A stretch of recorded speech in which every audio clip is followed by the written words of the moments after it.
Consequence Podcast Network. This episode brought to you by the following patrons: Brandon, Dave, Andy, Tristam, Kate, Sasha, Isaac, Ori, Karoon, Eddie, Nick B, and Chris. And Chris and all the patrons want you guys to know out there that you are loved, you are listened to, and you are all extremely valuable members of this awesome Horror Virgin family. And if you want to hear the continued saga of the Patreonicals and the other Patreon shoutouts, check out the end of the episode where stuff got crazy last week. There's something inside me. There's something inside me and it has to get out. I think it's the theme music.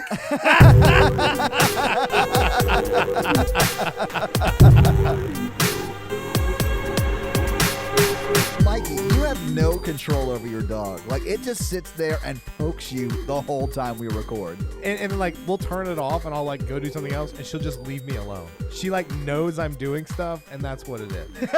She legit just pulled your hand over to pet her. Mikey, you are her pet.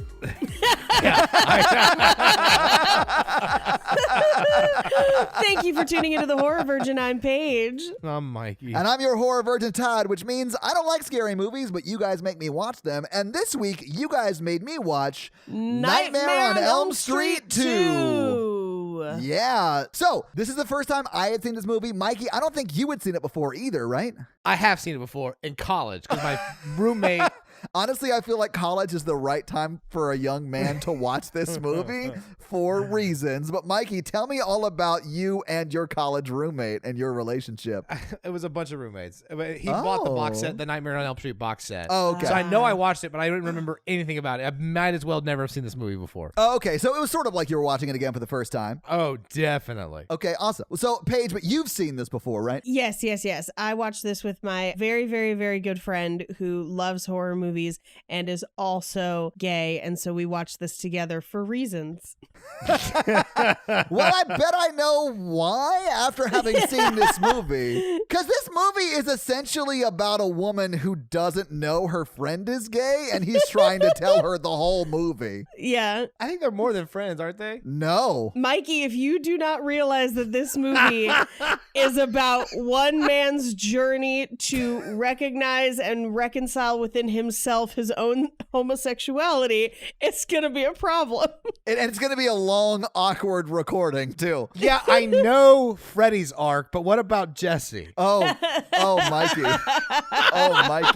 I honestly, okay, so at the end of this, I want to talk about what I think is a better movie that's actually in this movie. Okay. But I didn't hate this movie. It's fun. Yeah, I thought it was interesting. I thought it played on some interesting themes, too. Like the whole... he was Freddy instead of like Freddy in the first one who was attacking, I think Nancy was the final girl's name in that. Yeah, like he was becoming Freddy and Lisa was still sort of the quote unquote final girl, I guess. Yeah. Now, him becoming Freddy, this is the only movie within the series that does that. And because of that, many people think that it breaks Wes Craven's rules of the Nightmare franchise, okay, where it comes into the real world. And so a lot of people both working on the production really disliked that. And a lot of fans have taken issue with that, where they're like, this is not truly a Nightmare movie because it does not play by Nightmare rules. I can see that. I think this one's scarier because I think it's harder to tell if someone's awake or dreaming in this movie than the rest of them. I would argue that that's a plot problem. Yeah, I mean, to the point where I was confused half the time. Yes. But then I was like, is that good or bad? Well, I would say if it's not Freddy Krueger, then it's good, and that's a really interesting movie. But because it's Freddy Krueger and we have established rules for his world, I think that's where we get into some trouble with it. Yeah, so when we talk at the end, I want to tell you guys what I think the better movie in this movie is, but it's going to play on all of this because this, I think, can still be a like Nightmare on Elm Street movie, but you never see Freddy. And you only have to change one detail to do that. And we'll talk about it later. I suspect that I have already guessed what Todd's potential movie pitch is. Yeah. Mm-hmm. And it's a little werewolfy, where he is killing people. He doesn't realize it's him, but everything stays in the dream world. Now, Freddy not appearing in this movie all that much is another complaint. Freddy is only in 13 minutes of this film. And honestly, half of those 13 minutes are him just as a bus driver. Yeah, that's true. That in a bus driver not made up as Freddy. He looks like Phil Collins driving a bus. He doesn't joke around in this movie at all. No, he doesn't, which I was looking forward to. The jokes, I think, mostly come in 3. 3 is kind of where we really get jokey Freddy. He had some in the first one, but like 3 is when he gets a lot jokier. Yeah. Well, I haven't seen the third one, but I'm looking forward to it now. The third one is beloved. Yeah. People love the third one. This one, and I feel like kind of what you're pitching of like somebody killing people in their dreams, not realizing they're doing it. I don't think that has to be a nightmare movie. I think it could be a good movie that's not a nightmare movie. But yeah, I didn't hate this. I had a lot of fun watching it. You know why Freddy never tried to possess anyone again? Because he was tired of putting his claws in people's mouths? Well, I think this movie makes the case of why Freddy would never try to do this again. Oh, because you could beat him easily. Yeah. Oh, Yeah. yeah. It was really anticlimactic at the end. I'm not going to lie, man. Freddy gathers his evil power and he's like, I could do that again. No, I did not like being inside Jesse. I don't think I'm going to do that again. Yeah. I'm thinking that if Freddy wanted to top again, he just needs to ease into it. Oh, yeah. Don't force it so much. Yeah. And also make sure you pay the toll. Yeah, you got to pay the troll toll to get into that boy's soul. You've got to pay the troll toll to get in. That's what we were missing. Honestly, that's the only reason we needed Danny DeVito. He just needed to pay the troll toll and it would have been fine. Whatever. Let's just get into this fucking movie. We open on a school bus driving down a calm suburban street when scratchy letters appear on the screen spelling out Nightmare on Elm Street, and then we see Freddy's Revenge. Yes. So the bus pulls up to a house and a bunch of kids get off the bus, and Yeah. we see inside the bus there's kind of a nerdy looking kid alone towards the back of the bus, and he's oddly sweaty. Very sweaty, yes. Throughout the whole movie. It's not just the dream world. Jesse's got COVID. The bus stops again, more kids get off, it stops again, and then all but the nerdy kid in the back and 2 girls get off the bus. Right. The 2 girls remaining on the bus are talking shit about him within earshot, which is, I know. They're like 3 seats away and they're like, this kid's an idiot or whatever. Like, Yeah. they're being super mean. Although I sort of got the impression, maybe not in this scene, but like the few scenes after, that he was like the new kid. Yeah, and I think it's a little strange because he seems to instantly have friends. Not only does he instantly have friends, but he drives Lisa to school like on the first day of school or whatever. And like, Yeah. how does that happen? Also, she's the rich friend. Why does she need to ride to school with him and his deadly dinosaur, his car? Like, that made no sense to me. The bus speeds past the girls' stop and they start to scream, and it drives off the road into what is essentially Joshua Tree. Yes. Yes. It is like the high desert. Let me ask you guys this, though. Did you notice it was Robert Englund who was driving? I did. I did. I did too. I was like, it's the professor from Urban Legend. But when he shifts the gear and then drives into Joshua Tree, that's when you see the gloved hand. Right, exactly. So you know at that point that it is. Right. The girls are freaking out. The nerdy kid doesn't seem to be as worried about it. They cut to a shot of the front of the bus that looks like it has fangs, like the grill of the bus has like Yes. a snarling face. It looked like it was in maximum overdrive. Yeah.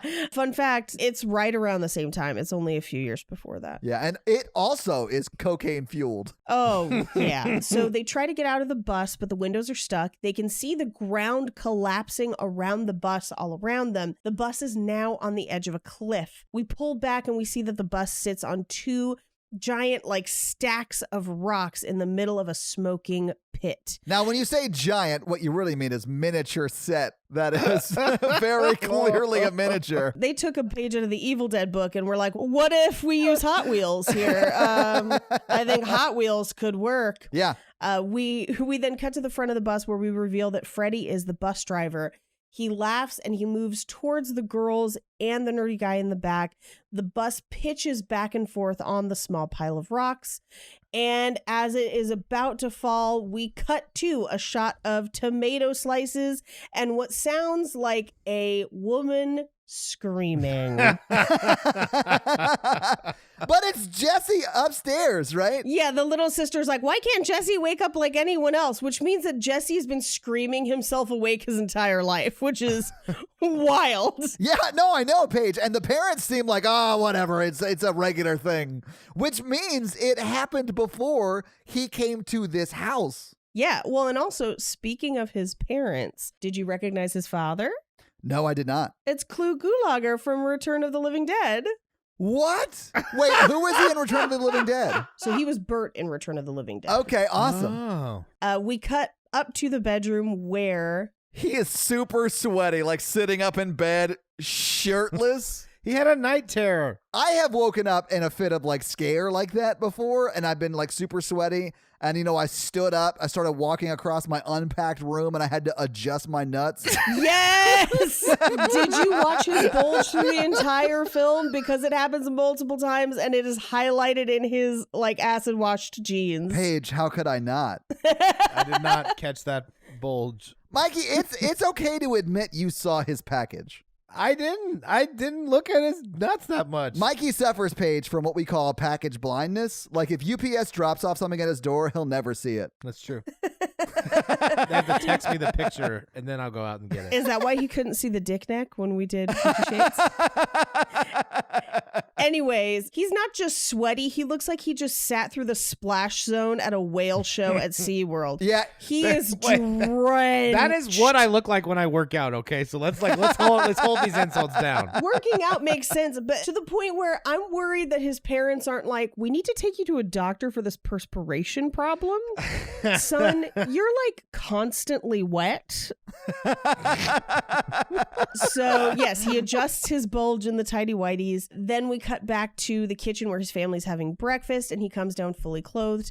His dad tells him that he wants his room unpacked by tonight, and it is Bert from Return of the Living Dead. Yeah. Did you guys notice the extremely racist cereal? No. What? Okay, on the cereal box is a Asian-looking gentleman. Oh, no. And the name of the cereal is Fu Manchus. No! Why, Wes? Wes is not very involved in this film.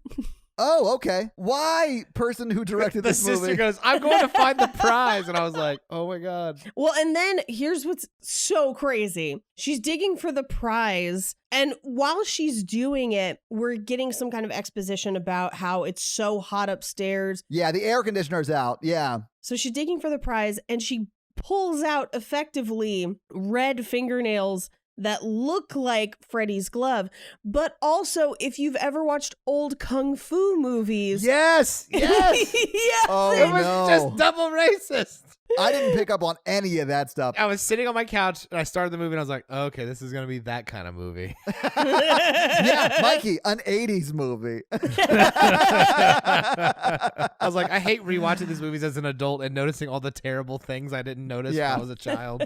So we cut to the front door. Lisa is there, and he's supposed to drive her to school. They get into his car, which he does not have a key for. He basically hot wires his car every time they drive it. But I mean, he does point out that his car is sort of a POS, and he calls it the Deadly Dinosaur, and he's like, no one's going to steal this. But listen, yeah, they would. Yeah, it's a sweet ass convertible. I know, it's a convertible, it's a fixer-upper, but I mean, someone's going to steal that. I thought it was just like one of those keyless entry models.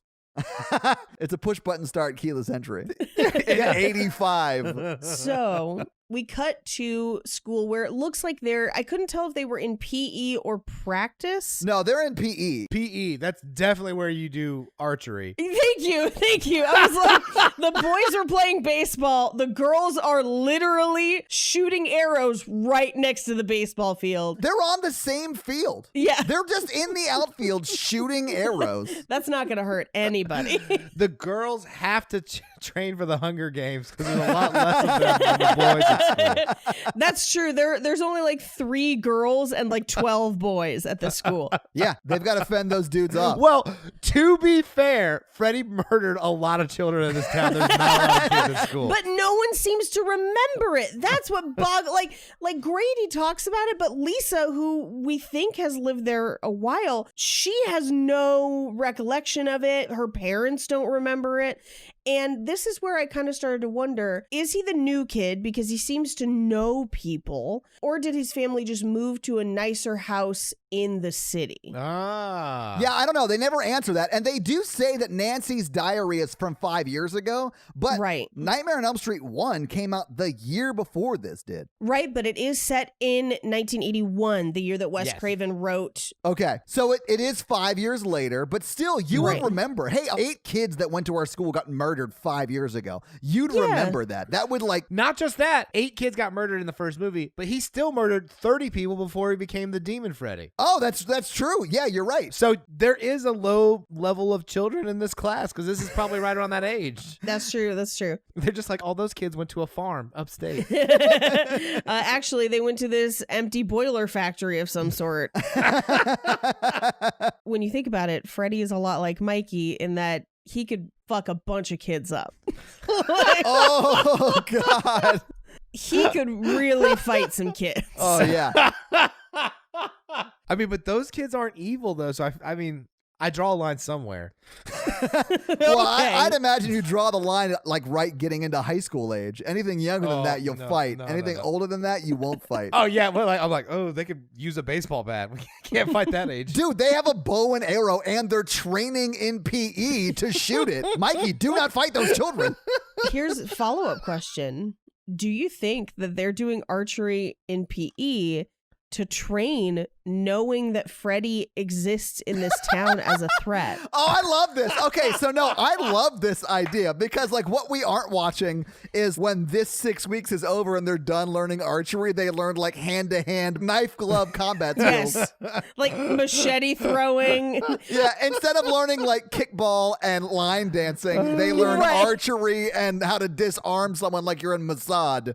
Well, and here's the thing. I know that in high school, in other places, that archery is a PE thing. Like I realize. Oh, is it? Okay. Yeah, like my school didn't have money for that, but we used to play a boarding school locally that did, like Yeah. for sports, and they had archery. So like I know that it's not crazy that they would be doing archery in PE. It's crazy they'd be doing it on the same field that someone's It playing is baseball. yes. Yeah, and I do like to think that it is just Defense Against the Dark Arts self-defense class. Though. And you know what? They are going to have to replace that teacher next year. Yeah. So it is very Harry. Guys, this movie's just like Harry Potter, really. Yeah. It's about a boy believing in himself and truly understanding who he is and then facing the Dark Lord. And coming to grips with the man inside of him. Boom. Yes. Now, back to the baseball that they're playing. He gets pantsed and he's only wearing a jock strap. Yes. So we get like full ass man wrestling Oh, yeah. for a long time in various stages of undress. Okay, literally, they are just trying to pull each other's clothing off. Yeah. And then the teacher comes over and says, assume the position, which I thought was a weird thing to say. Instead Yeah. of like, hey, break it up. Like, let's stop fighting. He does not try and stop the fight. And then the position apparently is Cobra pose because they're not doing real push-ups. They're just pushing up with their arms. Yeah. Oh, that's a thing. Did you guys not do that? No, well, I've planked, but planking Yeah. would be on your elbows. Yeah. Yeah. Well, you can do a high plank, but like Yeah. their legs were touching the ground. So I think they were supposed to be high planking because when we see them in that pose, the teacher's like inside looking out the window every so often to like see that they're doing it. So I think they're just like half-assing it because the teacher's not there to see them. also the jock straps were weird because they're not in uniforms or anything. They're just wearing like sweatpants and shorts. The girls are all in their regular clothes. Yeah. So are the guys. So they're not wearing like baseball uniforms or football uniforms or anything like that. the guys are at least in like sweatpants, t-shirts, and shorts. You know, they don't match, but they're in They're like gym outfits, yeah.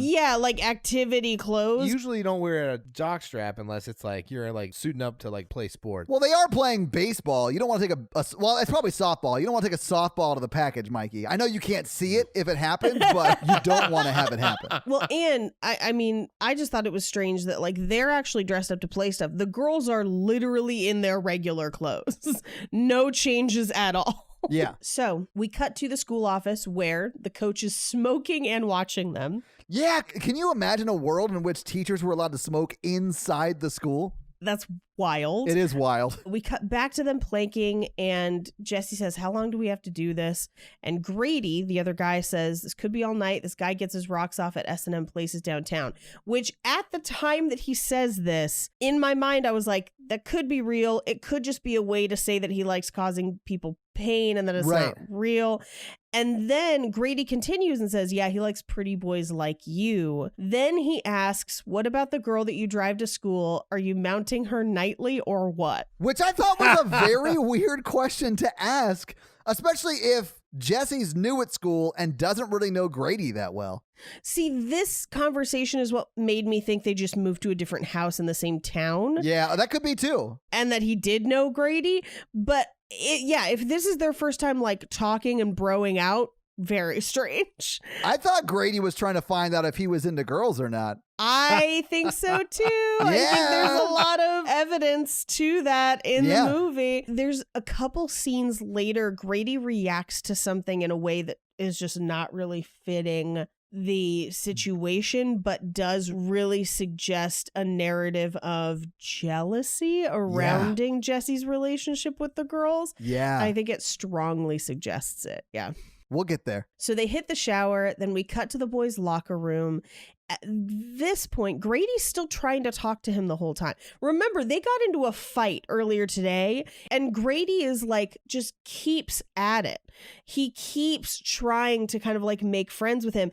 And the movie kind of initially set him up as like the bully, but then they quickly have kind of a weirdly close friendship. Yeah, it's almost like they both found each other attractive and we're just finding ways to be around each other. And the way Grady is finding, staying around him is by telling him like, oh, so wait, you just moved into that house? Man, your dad's a fool. Someone went crazy and locked their daughter in the room or whatever. He's like telling him I guess he's telling him what the town thinks happened in the first movie. Yeah, and Grady seems to be the only one that knows about it until later. Well, in all fairness, Grady has failed his senior year 6 times. So he was in school when it happened because that dude's conservatively 31 years old. Hey, Grady would not have fought him if he would have been paying attention and caught that ball and not gotten hit in the head. Of course you would take the jock bully side in all of this, Mikey.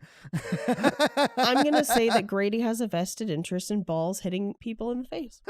He basically tells him the story of what happened in the first movie. Yeah. And this is where Jesse says they're not rich, but they've moved into a rich neighborhood. So we cut back to the house where, again, Jesse's having trouble sleeping because of the heat. Yeah. And he goes downstairs in what looks like hospital scrubs. I think they were just his PJs, but they do look like hospital scrubs. And so much happens so fast here. He's dreaming. We come to find out. But he like goes downstairs. He like tries to get a glass of water or whatever. Orange juice. Yeah, he breaks a jar of orange juice. He like opens the fridge and is like, we got some purple stuff. We got some OJ. We got some Sunny D. And then he knocks the glass over or whatever. And then he sees someone walking outside and he goes outside and he sees Freddy. Why would you go outside? I don't know. If you see someone outside, call the cops immediately. Right. Mm-hmm. Anyway, so he goes outside and he sees Freddy through the outside window, but Freddy's inside the basement in that furnace thing. Which, like, I guess this is an old house, so it may have a furnace and a boiler. Yeah, but I guess. was like, how many houses have a furnace and a boiler in the 80s? I mean, I don't know. And it looks like a relatively new-ish house, but I thought it wasn't functioning in the first movie. Well, so it looks like at certain points in this movie that it is old and non-functioning, which would suggest that this was an older house that's been renovated and they no longer need it, but it was more costly to move it, so they just left it there. Yeah. And that makes a lot more sense, I would say. So he looks down into the basement, he sees a shadow, he goes back inside, goes to the basement door from the inside, closes the basement door, or like opens it, looks and sees somebody moving towards the door, tries to close it. The door won't close. because Freddy's already got it. He calls for his dad. Freddy's fighting him with the door and finally catches him and basically confronts him outside the basement, at which point Freddy puts one of his claws in his mouth. Yes, it's very strange. And very sexual, and it was Robert Englund's idea, Ooh. allegedly. And the actor was not super sure that he wanted to do it and ended up doing it. And some people say that this scene is the like crux of people interpreting this as a coming of age gay sexuality story. I think there's a lot more evidence. Yeah, I think there's like a lot this. more than just this. Yeah. I don't think it's just this. I think it's Yeah, the whole damn movie. It's pretty overwhelming, to be honest. Yeah. Yeah. It is hard to miss. Hard. Now, at this point, Freddy says, "We have special work to do here, you and me. You've got the body, I've got the brain." And then he pulls skin off his head, revealing his brain. But there would be a skull there. All I'm going to say is if he doesn't have a skull, that means that under his hat, his head's just kind of like, whoa, whoa, whoa, whoa, with his Hot brain. take, Paige. Hot take. The hat is his skull. That's his true weakness. like a snail, like the hat Yes. is his shell. And Mikey, his true weakness is the love of a good woman. We cut back to the bedroom where he wakes up sweating and screaming again. And he does have a very feminine scream. That hurts, Paige. I take that personally. He does have a very feminine screen. Wait, are you talking about me or are you talking about the actor? Both. Oh, well, that's hurtful, Mikey. I mean, accurate, but also hurtful. So we cut from him waking up back to school where they're sitting through a lecture on poop. I noticed that, and I was like, this is very strange. Why? It's literally a lecture on poop. And then the teacher, to amp it up, literally takes out like an animal organ and slaps it down on his desk. Why? Jesse's sleeping through it. The teacher, Yes. he says it's a heart. He plops a heart on the table, but it's clearly just like a steak. Yeah, Yes! it's not a Yeah. heart, baby. Yeah. It's a tri-tip or something. Just like, You actually see that quote unquote heart later at the pool scene when they're grilling stuff up. How do you like your heart? Oh, medium rare. Oh, yeah. now, this next section is baffling because Jesse dreams, and we're to believe that he's having a nightmare again, but he dreams that there's a snake curving around him in class trying to strangle him. He wakes up screaming, and there's a real snake. Yeah. Yes! I was blown away that it was real and that the teacher had the balls to blame Jesse for a snake attacking him. Which, because here's my thing. He pulls the snake off Jesse, puts it back in its terrarium, but I'm like, so that snake is just fucking loose in the classroom? Yeah, and that's okay, and that's not the teacher's fault. Well, and then, like, the bully guy's laughing really hard like he did it, but no one did it, and no one is asking any questions. I know. Right. And he like smirks and flips Grady off, me almost to be like, haha, good joke, way to put your snake all over my face. But like, And Grady's like, this dude's had balls and a huge snake on his face. He's definitely my type.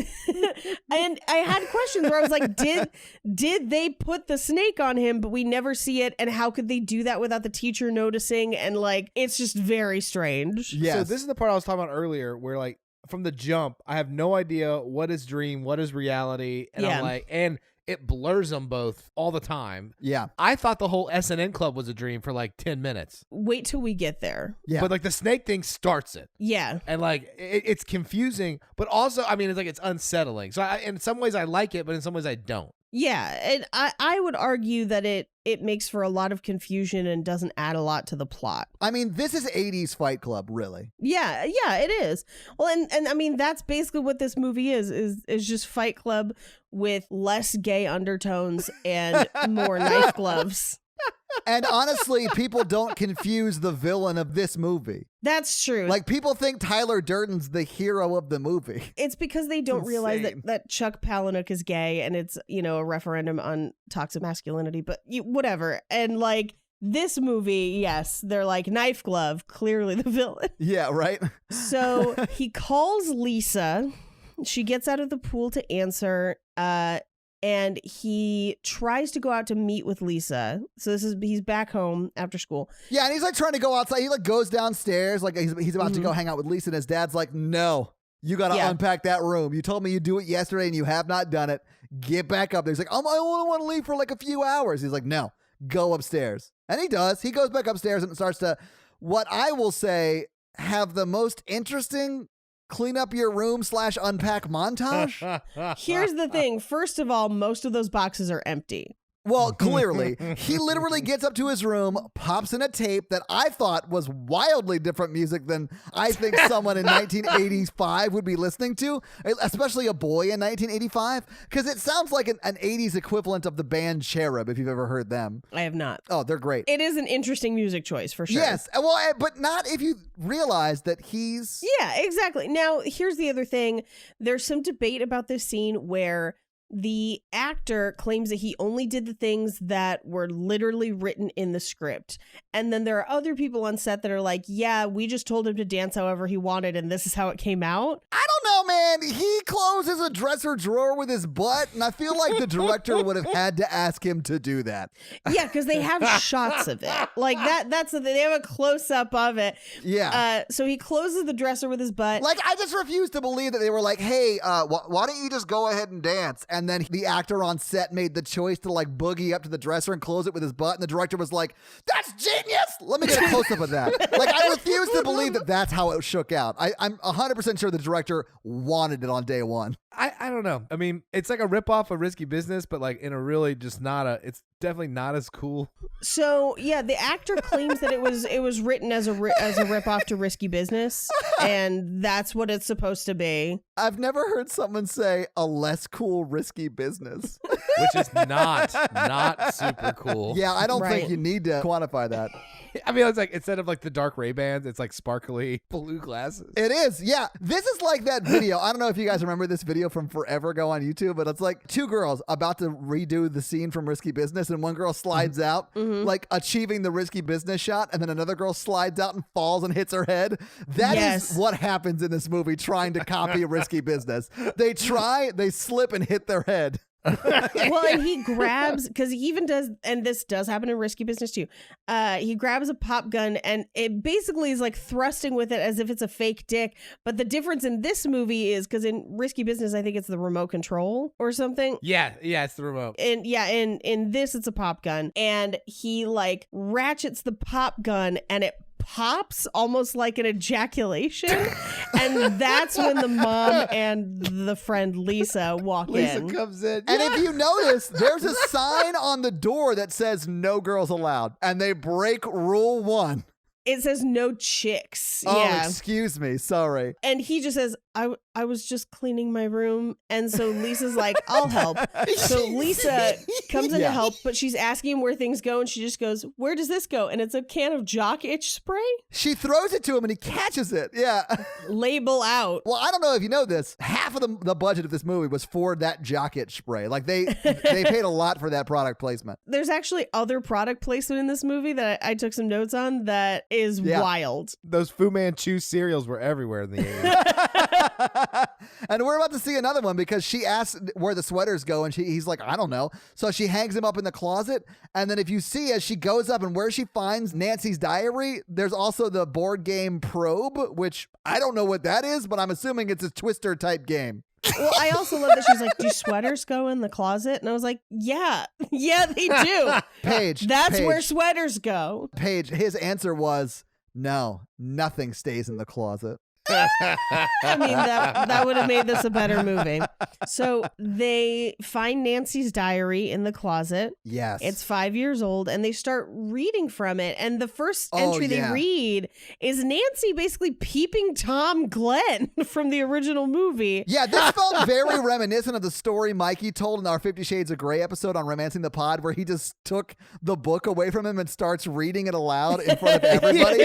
Because that is exactly what Lisa does here, and it's very 50 Shades of Grey. Yeah, it is. I don't remember Nancy writing in a diary in the first film, and she's like, October 1st, Freddy's coming to kill us.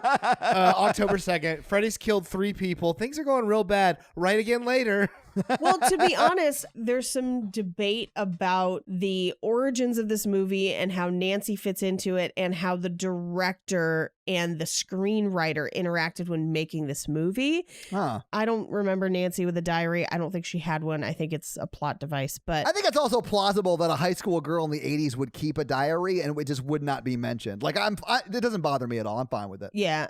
So the diary does describe Freddy, just like Mikey said. It is like, he's coming to kill us. We're going to try a thing tonight. Dear diary, today I watched Johnny Depp get murdered across the street while my mom locked me in. Things are going real bad. Creating homemade claymores for Freddy when he comes for me.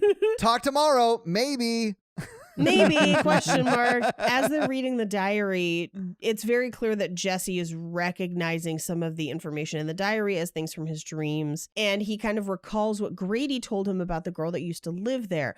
We cut to that night where he's shirtless, covered in sweat, and tossing and turning. He wakes up and his lamp has melted. Candles and other things around his room have melted.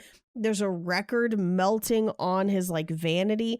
He goes out to investigate. He goes to the basement. He opens the door to the boiler and he sees that there's a rag with the glove inside and the fire in the boiler ignites. Which is how Nancy found it in the first one, right? Yeah. I thought I remembered that sort of scene happening. I just wanted to make sure I'm not losing my mind. Yeah. Okay. So Freddy is there and he encourages him to try the glove on. Jesse drops it. And Freddy just says, "Kill for me." And the fire goes out. I'm sorry. I thought that was such a strange request to ask someone immediately. Like, hey, try on this glove real quick. All right, cool. Kill for me. Like, it was so weird.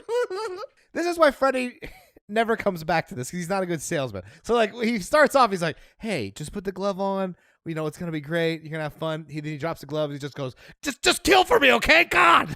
Yeah, he doesn't give him any other information either. The fire goes out, but the glove is still there. And we cut to the next day where he's telling Lisa that he was sleepwalking. She suggests it's a premonition. Yeah. And she asks to borrow this diary. And she tells him about a party at her house this weekend. And she kisses him, but it's a very friendly kiss. It is very much like in between. It's like half on cheek, half on lips. He looks like he's just like, oh, okay. Is that something we do as friends? Their kissing is like she sees a piece of food on his mouth and tries to suck it out with her mouth. That's what the kissing looks like to me. What is kissing like in your life, Mikey? No, I'm saying they have such terrible kissing chemistry. Like when she sees his mouth, she's like, oh, okay, it looks like there's food there. Let me go. Yeah, but Mikey, you could also just say, it seems like he's not into girls. You don't have to say that it's like she's sucking food off his face. Her kissing skills were not great either, Todd. Damn, Lisa, Mikey's putting you on blast. I've seen plenty of actors who are not straight kiss women on Hallmark movies, and they at least make it believable. It's because they're good actors, Mikey. Right, exactly. I mean, these two people are kissing like they read about what kissing is and are trying it based on the book's description. Well, I honestly thought that Lisa made an actor's choice to kiss him in this scene, and he had no idea it was going to happen. So he was like, what is this? What are we doing right now? Because that's the way he's acting. But even their passionate kiss, it's like, I have thoughts on their actual kiss Oh, later. you mean where he's doing everything he can not to kiss her or not to touch her boobs with his mouth? We'll get to it. He's just super into sternum. So we cut to him and Grady running together. And he's super into it. And they're talking about their dreams. He's trying to tell Grady about it. And Grady's like, yeah, I have dreams. Wet ones. He asked Grady, do you remember your dreams? And he goes, only the wet ones. It's so gross and so stupid. Like, it's so funny. But Grady, I think, is like, trying to move things in a sexual direction with Jesse. I get it. Yeah. I've definitely made a joke with a girl I was interested in that was sort of on the line between just straight up joke and a little flirtatious just to see how things went. And it went badly. But still, I understand why he did this. I've been there, Todd. Next, we cut to them shirtless in the locker room. And Grady is saying that the coach has to stick up his ass today and always, which means that they have to plank outside again. Well, because the coach was right behind him, so he's like, he sneaks up behind him. which I think was Grady's plan because they just got done showering and he knew if he got caught, they'd have to go to assume the position again, get all sweaty, and have to shower again. Maybe. He wanted 2 cracks at Jesse. I get it. 2 cracks at Jesse's crack. Exactly, I Paige. think this coach would have been fired Yeah, probably. for many reasons. So we cut back to Jesse's house where his younger sister is playing with weird parakeets. Yes. Who were not established in any other part of the movie. They're just like, No. shush, the birds are sleeping. And I was like, what the fuck? Is this a dream again? Also, it's a super hot house. They established that it's 97 degrees inside the house, which, by the way, when I worked in retail, we closed a store for that when the air conditioning was broken. Like, you should not be inside if it's that hot in that house. You should go outside or open all the doors and windows because it's nighttime and it's definitely cooler outside. Yeah, if you don't get them out of the house, your birds explode. That's what I learned. I learned that birds spontaneously combust at 97 degrees. It turns the birds mad with rage first, and then they explode. Now, granted, if I'm in a place that's 97 degrees, I'm going to act like that. What they're alluding to is we get a sense that the birds are not sleeping. They're under like a cage cover. They pull the cage cover off, and one bird is murderous. Yes. And then attacks the dad, and then destroys like half the house, and then spontaneously combusts. Okay, we got to break this down because one, it's a very small bird. It is. And it's a very long scene. Fun fact, it's a small real bird, but originally they had made a small demonic looking bird animatronic. What? Oh, I wish we had seen that. And they scrapped it because they didn't think it looked enough like a real bird. I mean, I'm sure it didn't. It was 85. This little canary has about as much screen time as Freddy. Yes. It's also supposed to be a nod to the movie The Birds. Really? Yes. It turned out so badly that they wanted to just scrap the entire scene from the movie, but they couldn't because that would have put them under time. It is only 87 minutes long. Yeah, It's a short-ass yeah. movie. I do like that when the bird explodes, it's not feathers and like bird parts No. that you see like raining down on them. It's like a combination of feathers, leaves, and twigs. Yeah, and just fire. Yeah. To me, it was the Death Star blowing up Alderaan plus like 2 feathers. So now his dad wants him to try and move the oven because there's quote unquote a gas leak, which there's not. And then his dad accuses him of setting up the bird to die with a firecracker. Yeah. Which, like, how would that even happen? I mean, I guess he could have stuck something inside the bird and then lit it like an hour ago. And I mean, there's no way it could happen. It's ridiculous. Right. I think it's a plausible. I mean, you just watched a bird explode for no reason. I mean, like, it's plausible to be like, did you blow this bird up? I mean, that's a question. It's a question, but he's just like, you did this. And I'm like, how, man? Like, how? But the thing is, it's not a question, Mikey. It's an accusation. And he's not Kate from the Patreonicals. He can't blow birds up with his mind. What are accusations, Todd, but just unanswered questions? Hey, Mikey, I might need you to be my lawyer at some point in the near future. So if you could go ahead and get a law degree, that'd be super helpful. Thank you so much. Bye. We cut to later that night, and again, he wakes up sweaty and shirtless, and he goes downstairs in what will become his murder outfit. Yes. The blue, like, tank top? That's just like open, Yeah. which like I don't know why he's just constantly walking around with an open shirt sweating, but he is. God, you must hate Aladdin. I can show you your death. The genie's Freddy. That's what this movie is. Who was the poo? The bird. The bird was the poo. He killed the bird. He goes downstairs, lightning strikes their dishes inside for no reason. It's never addressed. We never come back to it. We don't explain it again ever. This was so insane. I was like, oh, he's definitely dreaming. So he goes out into the street, again, shirt open, comfy jeans, Christian Grey style. Absolutely, yes. And he walks past like seedy motels, Yeah. then walks into a bar called Don's Place, and he's clearly a high schooler, which Right. again, at this point, I was like, he's clearly dreaming, right? Yeah. That's what I thought. Because also, whose neighborhood like that is 2 blocks down from the Dom Yeah, Club? he walked from a very nice neighborhood to a seedy part of town very quickly. So here's a fun fact. The front of the house is in West Hollywood. Yeah. Or West LA, and you could walk a couple blocks to an S&M club from almost anywhere in Los Angeles. That's that. Here's the sad part. That part didn't seem implausible to me. The fact that you can walk from your front door to an S&M club is an LA guarantee.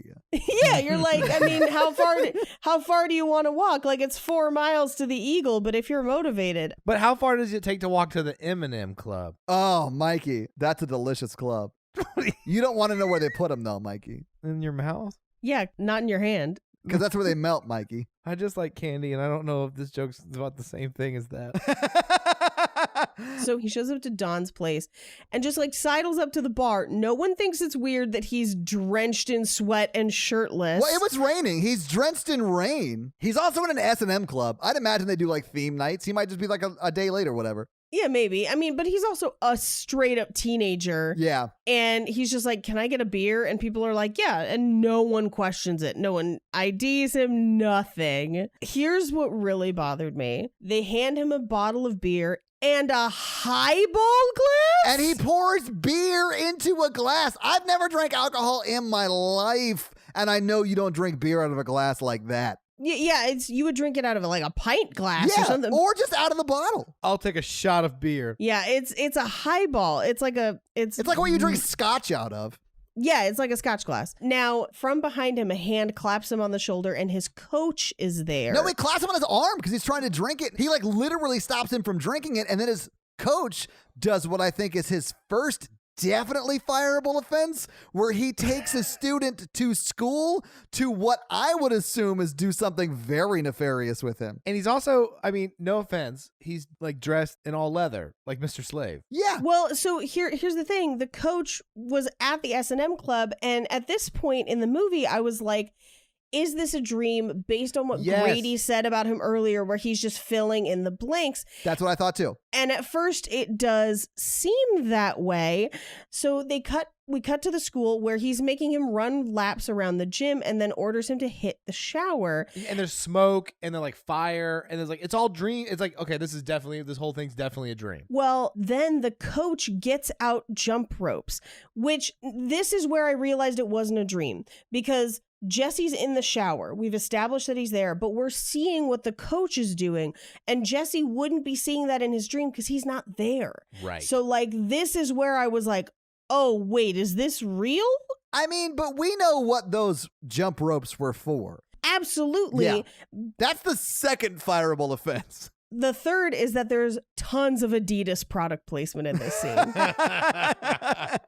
It's like an equipment locker, and then there's just a t-shirt on a hanger. There's no other shirts. There's no reason a t-shirt should be there. It's facing directly towards the camera, and it's just Adidas. Yeah. In like bold letters. And then it starts attacking him. All the equipment starts jumping off the shelf. Yeah, the tennis rackets are snapping, balls are falling, tennis ball tubes are like popping. And again, Balls are dropping, you might say, Paige. balls are dropping. But again, this is stuff that Jesse's not seeing. He's completely unaware of, that we are seeing. So now we're like, okay, this is not a dream? Maybe? Question mark? So then the jump rope that he got out, which we have to believe he was going to tie him up with those jump ropes, and he was probably going to molest him. Yeah. So those ropes become sentient. Yeah, they do. They tie up the coach and pull him out of the room. Multiple shower heads come on in the shower, and the coach is dragged into the shower and tied up naked to the wall, where he is whipped repeatedly with towels as the shower fogs up. And we see a lot of man butt in this while the towels are like popping him. Yeah, and Jesse's just conditioning over there. Oh, yeah. Jesse's just hanging out. Yeah. Then Freddy appears through the fog, slashes the coach's back, and the showers run red with blood. The camera reverses, and it is Jesse with the glove, and he screams. Yes. but doesn't wake up. And that's the key, because Right. I thought when he screamed he was going to wake up Me and it too. had just been a dream. Same. But no, the police bring him home. They found him wandering around the highway naked. So this really happened. Yeah. And these police are terrible because they find this body the next day and they're like, you think this is related to that high school kid who goes to this school that we found wandering around naked in the highway? Nah. No. It can't be. Upon arriving home, his dad is like, I just have 2 questions. What are you taking and who are you getting it from? Yeah. And he's like, I'm not taking drugs. And the dad, the next thing we cut to is the next morning, the dad is taking the bars off the window. Which seems like when you should be installing bars, not taking them down. Yeah. And Jesse's leaving for school and his mom is trying to kind of like catch up with him. And he just says, I'm fine. Leave me alone. Yeah. And then his mom goes to his dad and says he needs professional help. Yeah. He needs things that we can't give him. And the dad shuts her down. Yeah, pretty bad. This is a pretty bad scene for mental health stigma stuff. Yeah. It is bad, yeah. Because he said something like he just needs a good whipping or something like that. What does he say? He needs a kick in the butt or a methadone clinic. That's what it is. Oh, and he says methadone all weird. That's right. Yeah, I was like, he needs a methadone clinic. And I was like, what? I was like, that's not how you say that, Dad. Yep. So he gets to school and the police are already there. Their gym teacher is dead.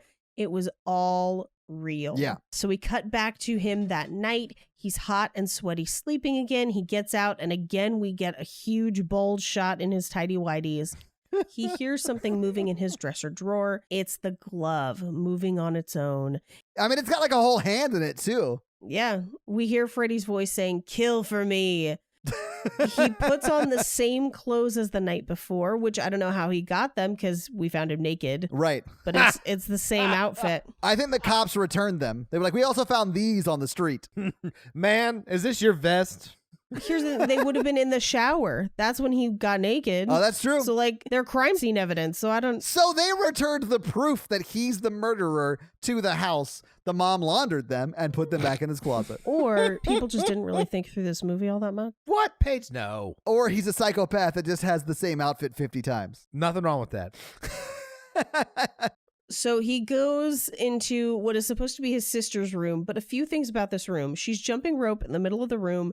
There's 2 chairs, a shelf full of stuffed animals. There's no bed or closet. Yeah. It's just the strangest room. I thought it was cool, though, because she was in slow motion as she was skipping the rope. Yeah. And that, Yeah. that was a cool shot, man. They did that pretty well. I was like, this is definitely a dream. This one I got. This was a dream. It was a pretty big giveaway, Mikey. Well, I thought the S&M club where he murdered the coach was one too. We cut to downstairs the next day where he's drinking coffee and he's basically interrogating his dad. Like, why did it take them 5 years to sell this house? You didn't know about the murder. How do you think you got such a good deal? And this is where we find out that the dad did know and was just like, whatever. I don't listen to it. Well, he's not superstitious. Well, the dad is like, there's nothing wrong with the house, but meanwhile, everything is wrong with this house. Everything's breaking. The AC doesn't work. It was 97 and a bird exploded in his house. Like, everything is wrong with this house. Yeah, but he got a great deal. And I think we all know that the housing market is pretty terrible. It's about to get a lot worse. But I do like that it establishes that they're like sort of poor and they could not have afforded that house had it not been severely discounted. So the dad's like, listen, you deal with the ghost when you buy a murder house for cheap. Absolutely. Get out your Confederate Ouija board. Oh, God. Oh, my dearest Abigail, I do believe my affections have transferred to my friend, Mr. Grady. Dearest Frederick, why do you haunt this house? My dearest Ronald Grady, I do not know how, if and ever, I could quit you. I wish I could quit you. Exactly. So they all smell something burning, and the toaster bursts into flames, and we reveal that it wasn't even plugged in. Yeah, because there's something wrong with the house, Dad. So he tells Lisa about the dream. She thinks it's psychic signals. Lisa's like your friend. Anytime you have a problem, she's like, hey, have some essential oils. She is a little woo-woo in this movie. She's wearing LuLaRoe in every scene. He's like, my pet canary exploded in the living room. She's like, Mercury is in retrograde. Peppermint and thieves oil is really good for exploding birds this season. They drive to an abandoned power plant where Freddy previously worked because apparently Lisa's been like hot on the case this whole time. Well, she does have the diary, right? Oh, yeah. So she could easily have like looked all that up. We just don't see that because we're not following her perspective. We're following his perspective as he comes of age and realizes that he's into dudes. Yeah. Todd, that makes so much more sense. I'm like, how does she know all this stuff? Yeah. But she does have the diary. I didn't, it's like never mentioned again. So I just forgot about it. I mean, all it would take is one scene and it would explain it. She does mention it again a little bit later, but not here. So they walk through and she's like, do you feel anything? And they see a cabinet and he's kind of drawn to it and they open it and there's just rats in there. There's nothing special about it except that the boiler turns on back home. Yes, but before that happens, when she goes, do you feel anything? He goes, I feel like a jerk. Yeah. I was like, this is ridiculous. Oh, and she also does tell him that Freddy Krueger took 20 kids there and killed them all. Yes. Yeah. So we cut back to the house and now we cut to his sister asleep in her bed because she suddenly has a bed now. She wakes up and her brother is shirtless standing over her and he tucks her in with the glove. Yes. And honestly, they don't really play it for much of like a jump scary thing. It is sort of ominous music, but he just sort of like tucks her in with a glove. It's not like super scary. You hear Freddy Krueger's voice say, wake up, little girl. Yeah, which is very uncomfortable. Yeah. He takes a bunch of pills to stay awake. Then the next morning at breakfast, he basically skips breakfast. He goes to talk to Lisa and he says, she says, you had another nightmare. And he says, my dad thinks I'm on drugs. My mom thinks I'm crazy. And he's kind of just pulling away from everybody. Yeah. We cut to cafeteria at lunch. They're all sitting around and everyone's kind of like, what's wrong with Jessie? And Grady turns to him. It was like, hey, do you want to maybe do something this weekend? Like go see a movie or something, like take your mind off all the stress. Yeah. And in my notes, I just wrote, I think Grady just asked him out. Yeah, He did. He did. Wait, the best part about this scene is this where he says he's grounded because he pushed his grandmother down the stairs? Yes. And Yes, it is. It's insane, Mikey. Nobody addresses it like that's not the craziest thing anyone's ever said at a lunch table ever. He attempted murdered his grandma, and he's like shoving his face full of food, and they ignore all of that. It was so funny. And that's how we find out that everyone's going to be at Lisa's party the next day, except for him. Right. Because he tried to murder his grandmother. He's got his own Freddy inside him. He gets kind of mad about it because everyone's telling him to like shut up or whatever. And so he leaves the table in a huff. This is where I was like, he just asked him out and he turned him down and he had kind of a bad reaction to it. And then he turns and he like places his hands on Jesse and he just says, see you around, buddy, and then walks away. I know. I mean, it's sort of sad. I honestly thought that Jesse just didn't understand what he was trying to say when Grady asked him out because he was like shoving food in his face the whole time. Or he could have just been like, did you just say you tried to murder your grandmother? Because Jesse's into bad boys. That's too much. We cut to the party where Jessie is sitting alone being a total downer. And this is where her parents decide to leave the party. So they put a teen in charge of the barbecue. Yeah. That's what you do. You start a 1950s themed pool party and you like do the cooking and then just leave the grill on fire and give it to a 16-year-old to manage. Which you see how that backfires because the whole backyard catches on fire in a second. There's Jesse and those fireworks because he's an arsonist. I don't think you guys understand what the real meaning of this movie is. So Jesse goes to the pool house and Lisa follows him and he says, I think I'm just going to leave. And he reiterates, I'm afraid to sleep. He even says, I'm not super into this. Yeah. He's like, I want to go home. He's like, the guy I wanted to be here isn't here. So this is where they start kissing. Yeah. And this scene is uncomfortable. Okay, so like Lisa kisses him and they take a beat and then he starts to go back in and then stops. And then he goes back in. I really felt like he was fighting with himself. Like, this is what society wants me to do. I don't want to do it, but I probably should. So he like continues to kiss her. Yeah, he is. He has her boobs in both hands like he's trying to like control them like levers. Yeah, and then he just kisses down her chest avoiding her breasts almost completely. Yeah. And then he kind of, as he moves down her body, his tongue turns into this creepy gray serpentine kind of tongue. And he just immediately is like, I have to go. I can't do this. Some chicks would be into that. Extra long tongue. I think Gene Simmons has been making it work for a long time. Yeah. Mm-hmm. But he like legit pops off of her, grabs his shoes, puts his shoes on, and then immediately goes to Grady's place. A cute thing that was happening at the same time is all the people at the party were waiting for the parents to go up to their room, and like they knew that they were gonna like get it on, and then when the lights went off, they're like, "All right, it's party time," and then like break out the beer and they change it to 80s music. I know. I did like that the music was like ba da ba ba ba ba ba ba da ba ba ba, And they knew and the then dad was gonna. Yeah, and then they turn the music off and it becomes like Guns N' Roses Light or whatever. Yeah. And then it's like they've done that before. Like, okay, they're gonna go up and have sex, so we're gonna be good to go down here. And then like, of course, the dad's like, "Well, what are they doing?" And she's like, "I don't care." And I was like, okay. Let them have fun. We immediately cut to him at Grady's house, who is not at the party because he tried to murder his grandmother. Right. And Yeah. I mean, how much was his inheritance? That's what I want to know. I know. He says to Grady, I need you to let me stay here tonight. And Grady's like, you're out of your mind. Go home. And he's like, no, I killed Snyder. I think there's something inside of me. And Grady basically says, you're losing it. And then he continues and says, something is trying to get inside my body. And Grady says, yeah, it's female and it's in the cabana. And I'm like, that's not how it works. Maybe not necessarily. I mean, it depends on the female. If you have a female with a penis, sure. But like, not in this case, it didn't seem to be the case. I don't want to judge. I have no idea what Lisa's got going on down there. But I do feel like Grady also doesn't really know how sex works with a woman because it's something he's not super interested in.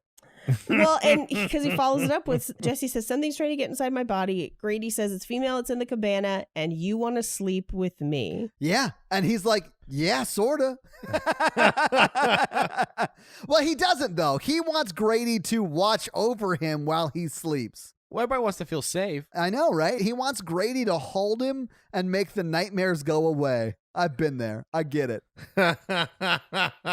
Well, Also, Grady sleeps in the smallest child's bedroom and bed that I have ever seen for a teenager. I know. It's insane. with a leather comforter. Yeah.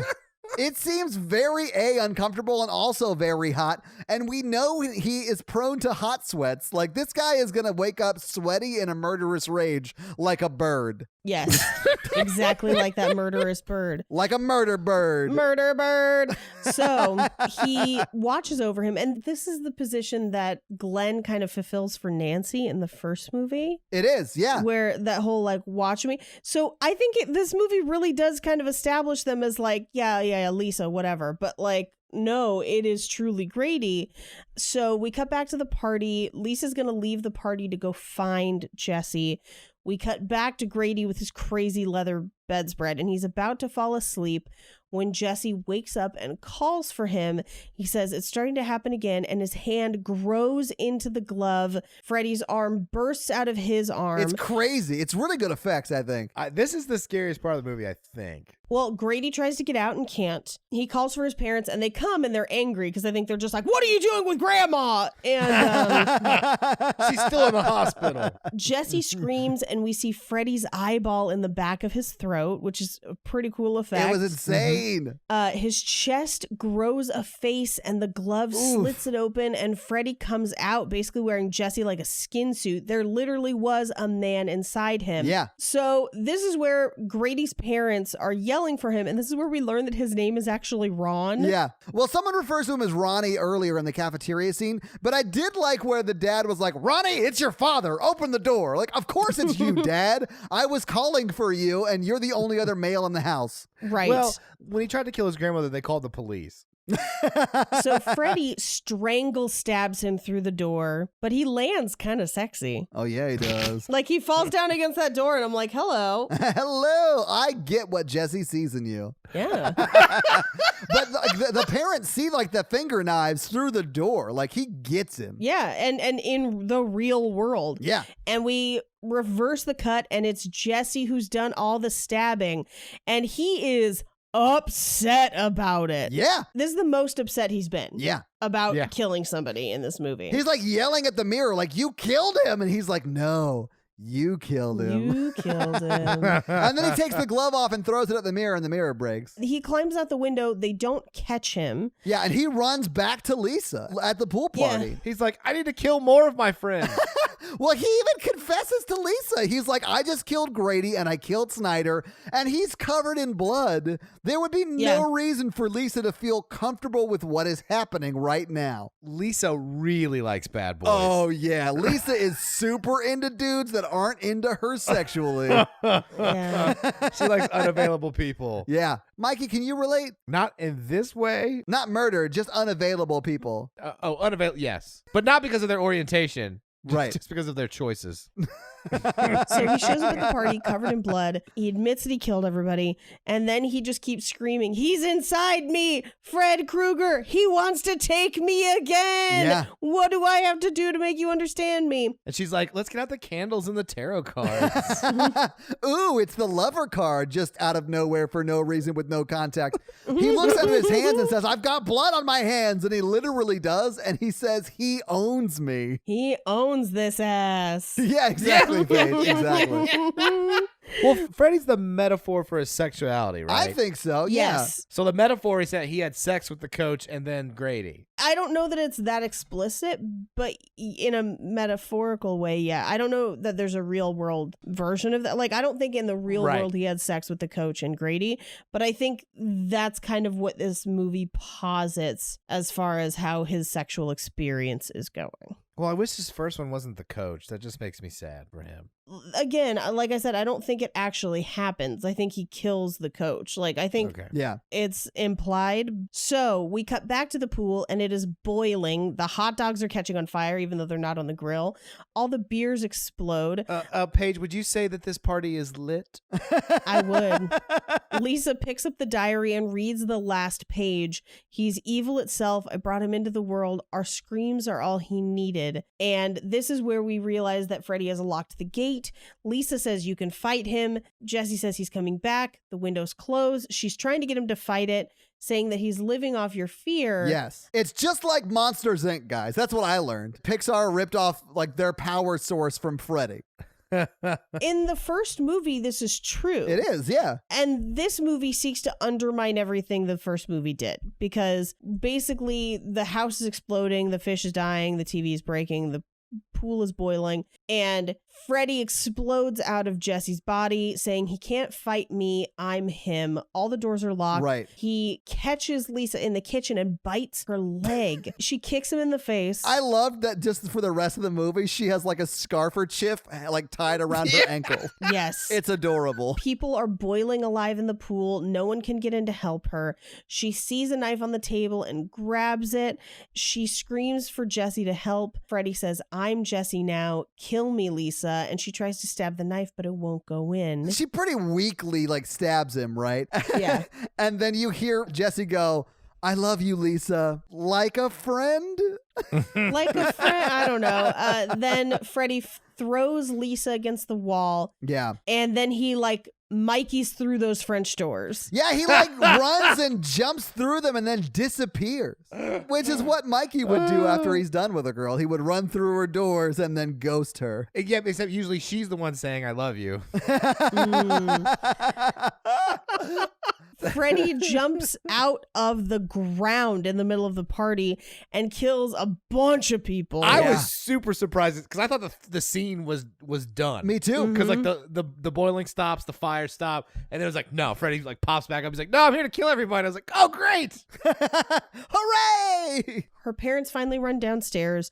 All the kids at the party are trapped and on fire or being trampled and stabbed. Yeah. Lisa's alive, but she's been through a lot. This is where we get a cut to probably one of my favorite shots in this movie, where Freddy just throws a pool chair. Yeah. Yes. He's just like, fuck this pool chair. Oh, man. Okay, it's so really funny. So one of my favorite parts of this scene is where the guy starts walking towards Fred and he's like, it's going to be all right, man. No one's going to hurt you. Just tell us what you want, all right? And then he, like the guy says to Freddy, I'm here to help you. And then Freddy goes, help yourself, motherfucker. and then kills him. Well, he tosses him through the barbecue. Yeah, it's insane. Like, why would you talk to this guy who just I love that. he just apparated like he's in Harry Potter, another Harry Potter reference, and he starts murdering people. Why would you go try and like talk him down? I loved it. I love. That's my favorite part of the whole film. Hey man, let's just take a breath here because it reminds me of like work. Because he's like, Yeah, I know, Mikey. I thought of you. I was like, this is what Mikey's job is. emotions are running high, and it's Freddy Krueger. And he's like, I'm just here to help. How would you help Freddy Krueger? I just thought it was so funny.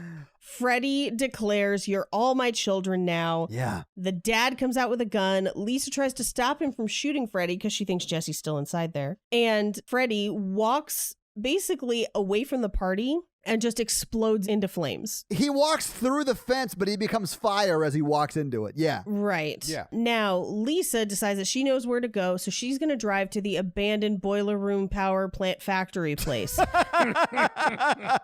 I mean, that is where she goes, yes. And she encounters 2 dog baby hybrids. They are dogs with really poor baby masks. It's real strange. There's no context for it. They don't appear in any other movies, and they're just here. Yep. Question mark? And they don't do anything. She just walks past them. They Yeah. might as well not be there. It's almost like they're the Blockbuster dancing baby. Just like, yeah. Yeah. She walks around the factory. There's creepy swinging hooks, and she can hear the scratch of the glove on the pipes. Yeah. But the pipes are turned on, so she accidentally burns her hand. She unwraps her bandage, and there are ants in her leg, which is really, really super gross. But then Yes. she looks back down, and the bandage is still in place, meaning it was a dream. Yeah. As she continues to walk through, rodents of unusual size, I don't think they exist. And they don't, because this is a regular sized rat. It's the same rat from before. It's just now Freddy Rat. Freddy Rat. But then it gets pounced on. Yeah. Yeah, she trips, she screams, she gets up, she tries to run, but Freddy is right there. She runs, but it's a dead end. Wait, you guys are really skipping over the fact that the Freddy Rat was killed by Freddy Cat, and then they both just run off? Wait, there was a Freddy Cat? Yeah, I didn't see the Freddy Cat. I thought that's what I thought the ROUS was. No, the regular rat was scaring her, and then a Freddy Cat jumped over and killed the Freddy Rat. Oh, that makes was a like- lot more sense. It was like the old Freddy who swallowed a fly going on. Oh, jeez. There was an old Freddy who swallowed a rat. I was totally expecting the baby masked dog to come kill the cat, and I was like, what is happening? Oh, that would have been awesome if Freddy dog, like, So if the rat gets eaten by the cat and the cat gets eaten by the dog, did the dog get eaten by a baby and that's why it's a hybrid? who knows? So she trips, she screams, she gets up, Freddy's right there, she runs, but it's a dead end, and she basically starts trying to talk to Jesse inside Freddy, and Yeah. Freddy just keeps saying, Jesse's dead. There is no more Jesse. I'm Jesse. He's me. We're Freddy. Call me by my preferred name, please. Fressy. Freddy. Or Jenny. Now, she seems to get a little confidence where she says, I love you, Jesse, and Freddy starts to bleed. She starts to run away, but then she turns and says, I'm not afraid of you. Yeah. He's in there and I want him back. I'm going to take him away from you and you're going to go straight back to hell, you son of a bitch.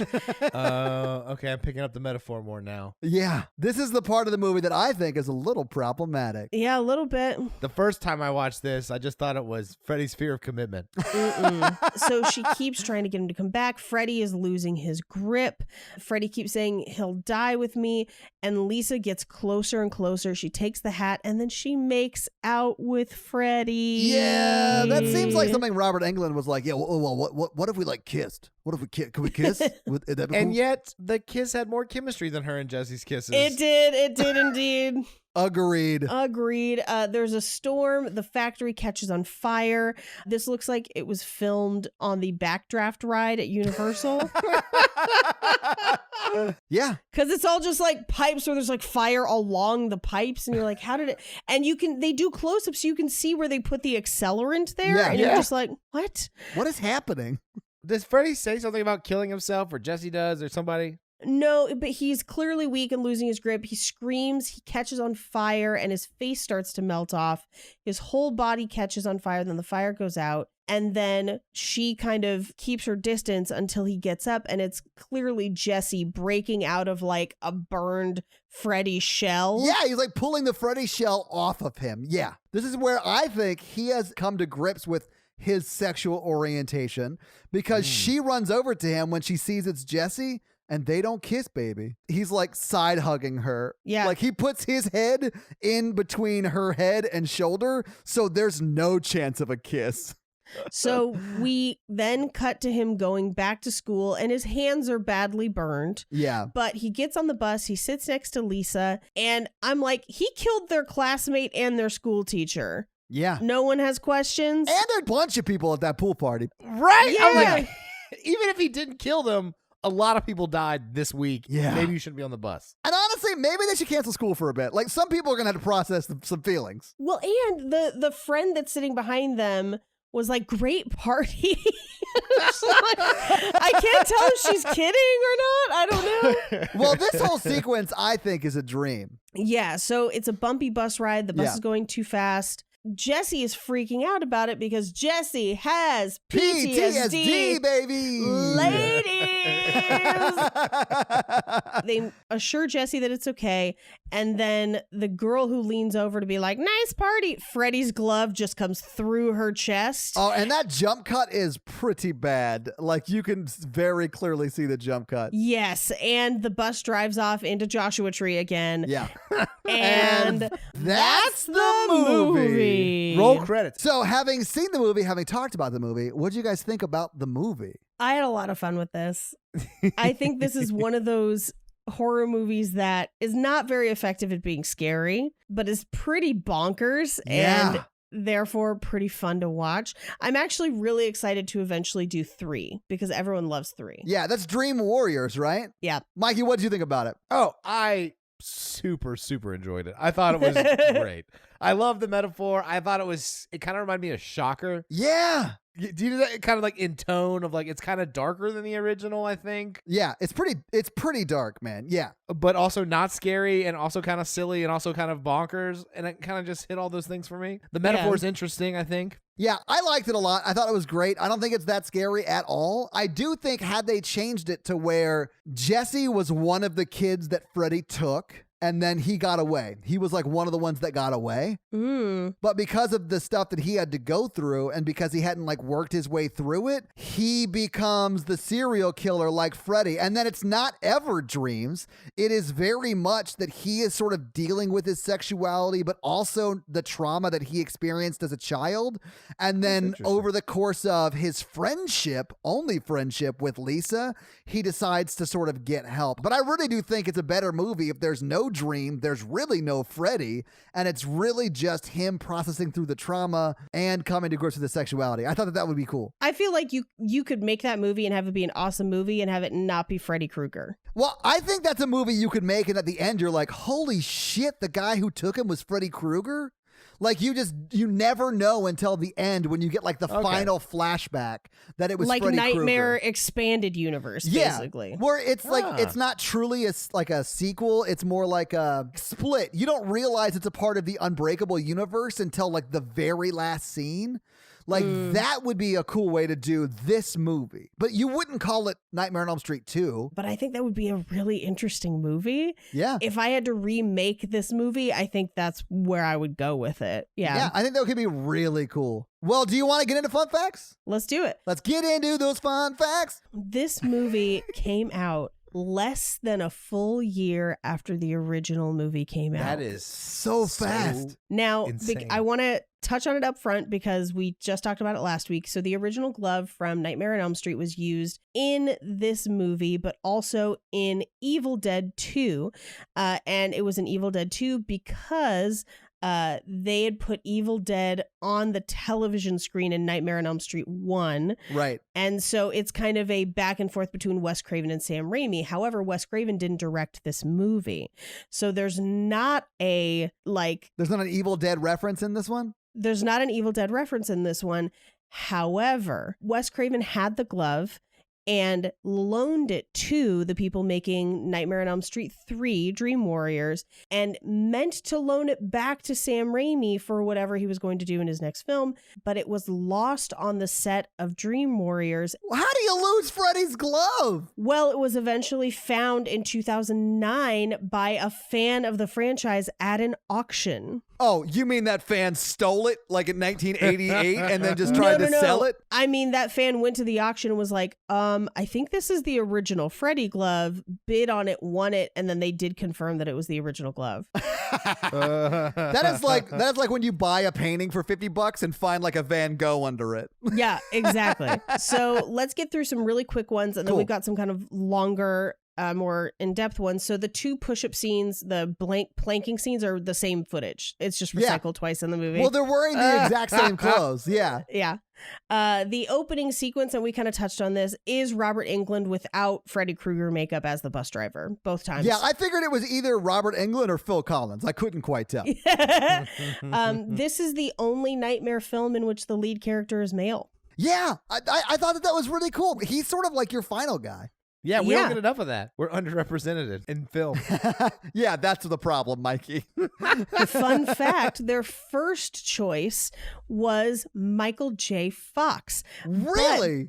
Yes, but because of the tight shooting schedule of the movie, he was unable to do this movie because he was busy doing Back to the Future and Teen Wolf that same year. Yeah. So Robert Englund has actually stated that this movie is his least favorite because it breaks Wes Craven's rules.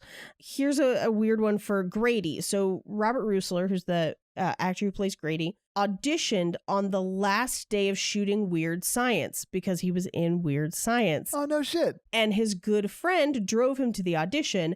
That good friend, Robert Downey Jr. What? Yes. Wasn't he one of the bullies in Weird Science? Yeah. Mm-hmm. Now, when Lisa finds Nancy's diary while helping Jesse unpack, she reads the address as 1428 Elm Street. The address of the actual house is 1428 North Genesee Avenue in West Hollywood. They actually showed the outside of the house and you see the 1428. Mm-hmm. Yeah, it's the actual address of the house. Can you just like go take pictures in front of it and stuff? Like, do people actually live there? Yeah, people live there. I mean, here's the thing. Throw a rock in LA, you'll find a house where something was filmed. That's fair. So, you know, this one is probably not as popular. It's probably not on the tours and stuff, but yeah. So, as I mentioned, they had originally created a demonic parakeet puppet, but it was not used because they wanted a more realistic looking bird. I want a puppet cut. Someone find me the puppet cut. It sounds like that plan was poorly hatched.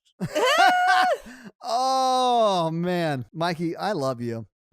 Wes Craven refused to work on this film because he never wanted or intended to have a Nightmare on Elm Street sequel. He didn't want it to be a franchise. And he actually wanted the first film to have a happy ending. He also didn't like the idea of Freddy manipulating the protagonist into committing the murders, because this is the only film in the franchise where Freddy kills his victims outside of their dreams. Yeah. Even though he's only on screen for 13 minutes of the 87-minute runtime. Now, during the scene where Jesse is setting up his room and they're reading Nancy's diary, the one where he, does the risky business dance. Yeah. He wears a light yellow button-down shirt with large black cross shapes. In 2019's It Chapter 2, Richie wears an almost identical shirt. Although Richie's shirt is a slightly darker yellow button-down shirt with small red cross shapes. The writer and producer actually pointed this out because it was a specific touch.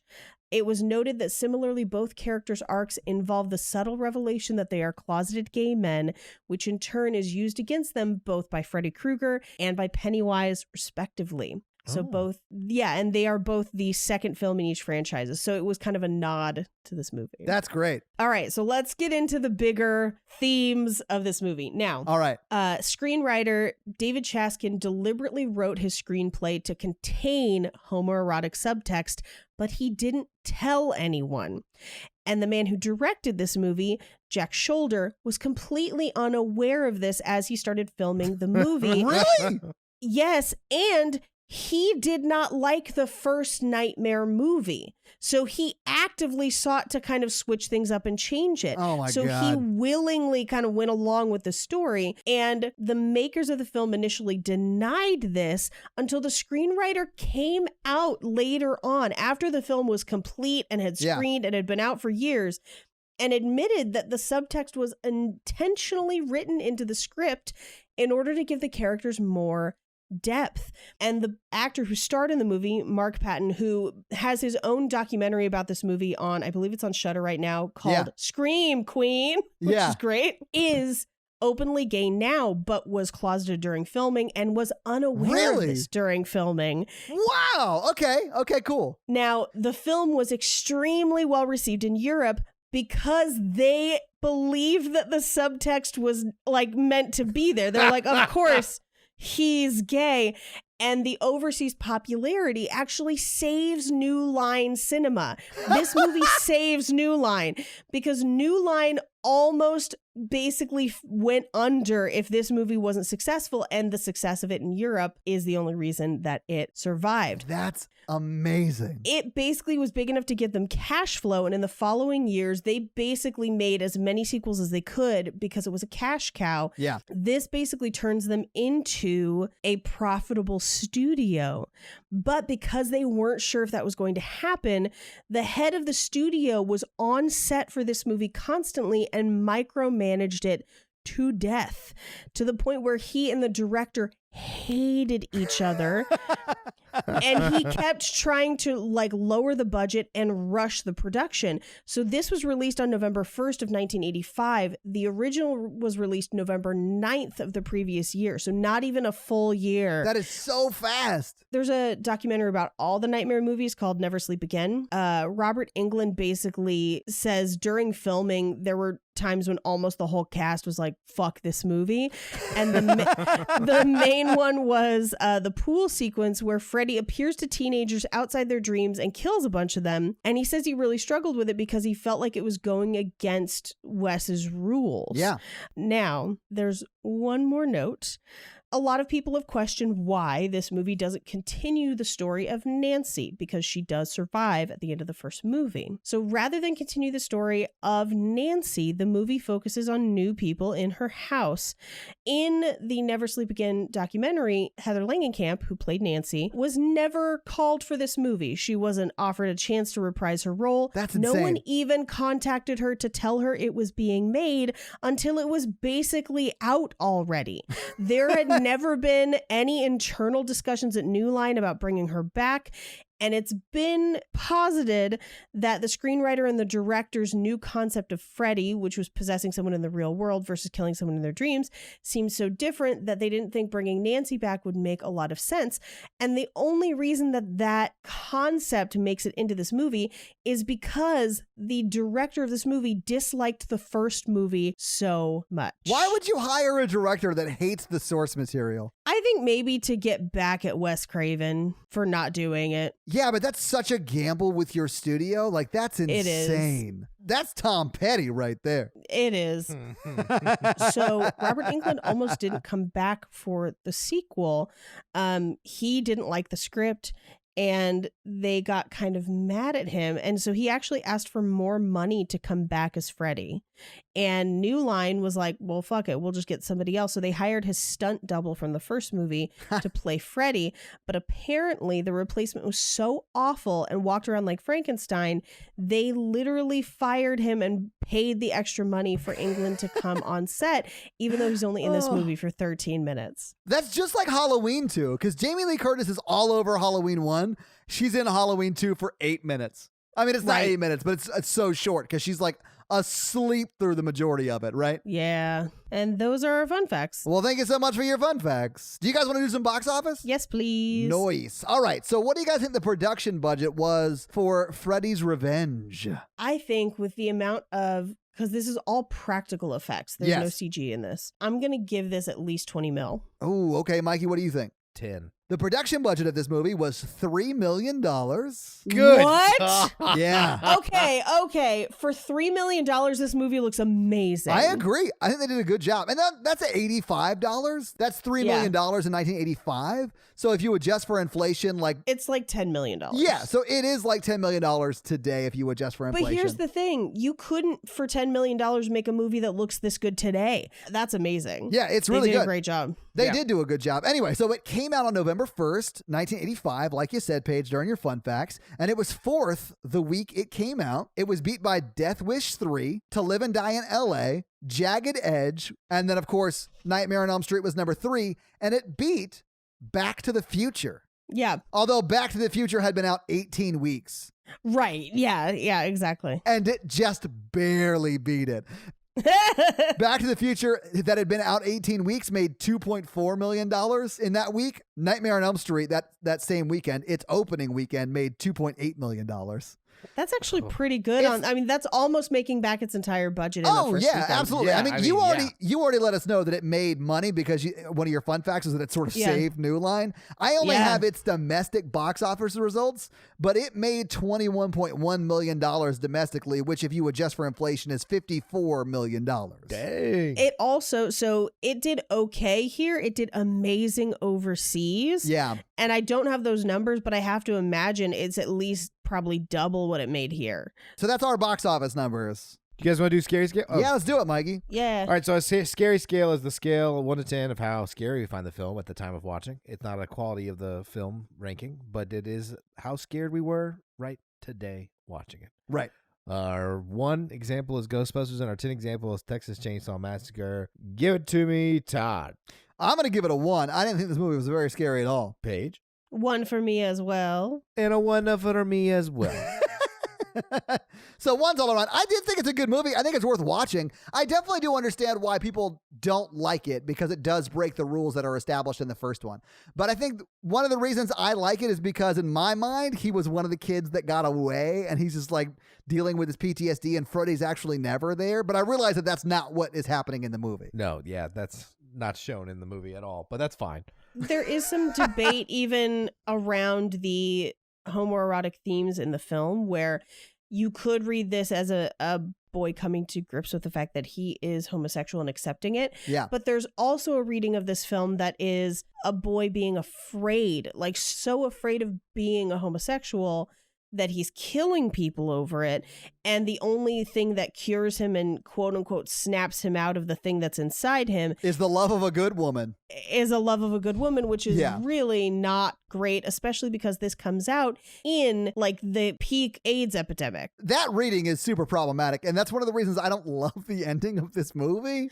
Yeah. But I can see why people don't like it for that reason too. I can see the metaphor being problematic. I think the movie is goofy enough and 80s nostalgia enough where like, and I guess this is one of those franchises where I'm not super invested in. Mm-hmm. It's not like Game of Thrones where I will bear that cross until I die that I hated how that ending was.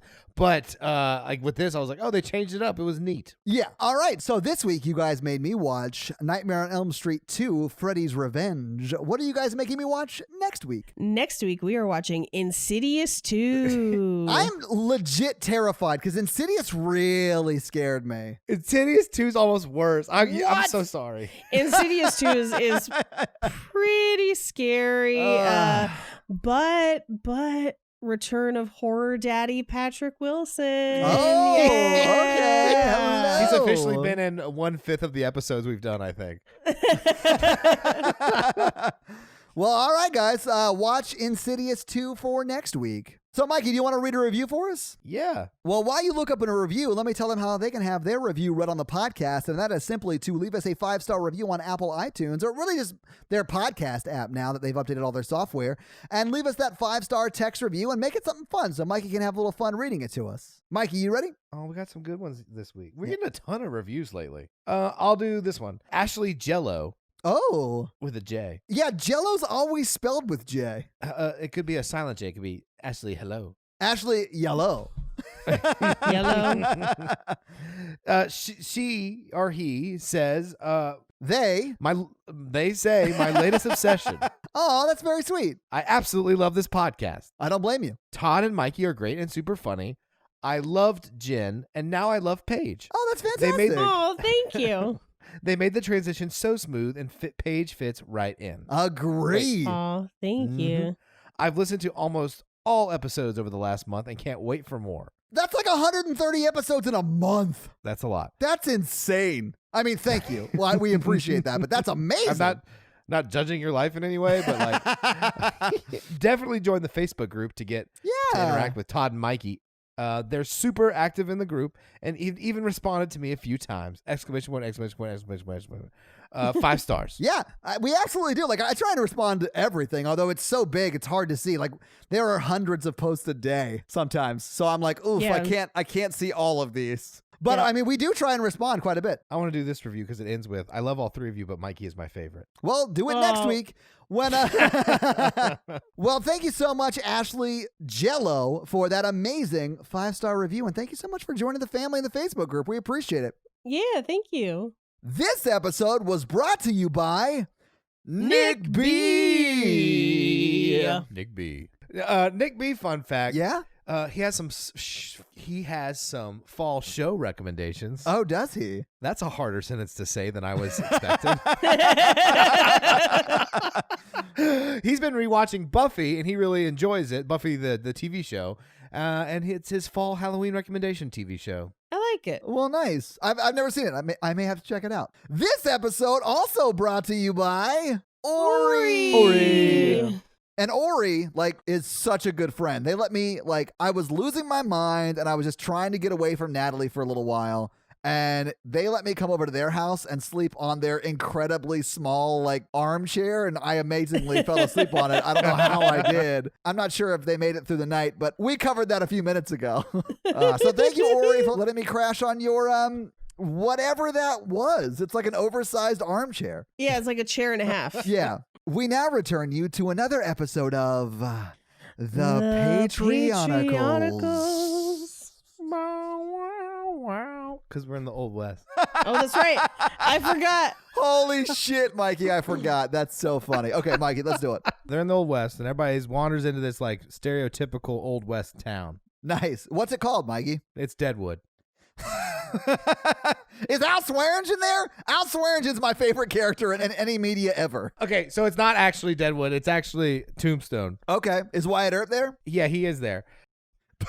So he comes out to meet them, and There's only room in this town for one sheriff. it's him and his deputy, Andy. Andy Earp? Andy Earp, our new Andy. He doesn't have a last name because he's a Patreonical member. Okay. And then Wild Herb is like, "Who's that blue man? Why is that man blue?" He's making fun of Karun, you know, because Karun's an alien. Oof. Yeah, you shouldn't make fun of someone who's got blue skin. Yeah. So then Tristan shoots and kills Wyatt Herb. What? That escalated very quickly. That Yeah, seems they're- like an overreaction, but I'm not going to question it. Tristan hates Blue Man Group racism. And then Andy gets really scared, and he runs off and gets the other people from the town. They come out to fight everybody. Right. At the time, Matthew and Evil Matthew are having a conversation where Matthew does not like Evil Matthew, and he's like, "You're gonna go. I'm the original Matthew. You're gonna go by Matthew R for Matthew Rude." Matthew Rude? Yeah, For that's his Rude last Matthew. name. Okay. All Yeah, right. and then he's like, "I'm not friends with you. Don't talk to me." Call me rude, Matt. Can you get it up? Call me rude, Matt. Are you rude enough? Take it. Okay. So Matthew R becomes friends with Isaac. Well, he's a cannibal. Yeah, evil Isaac. He did he did some bad stuff. Yeah. So they're becoming friends because Isaac's like, "Look, these people are pretty like straight edge, and I don't, it's not super fun. I'm glad you're here." They don't like it when I eat people. You seem like a fine young cannibal to me. Have you ever tried eating people? Have you heard the good news? Have you heard so he's proselytizing for cannibalism. It's a yes, you cannibal. Knock, knock, knock. Do you have time to talk about your Lord and Savior? Sorry. All right, so then Andy comes back with a posse from the town, and Eddie starts talking to all the horses and gets the horses to throw them off the horses. So he gets all the horses to buck him off? Yeah. They're like, what the buck? Fuck you, man.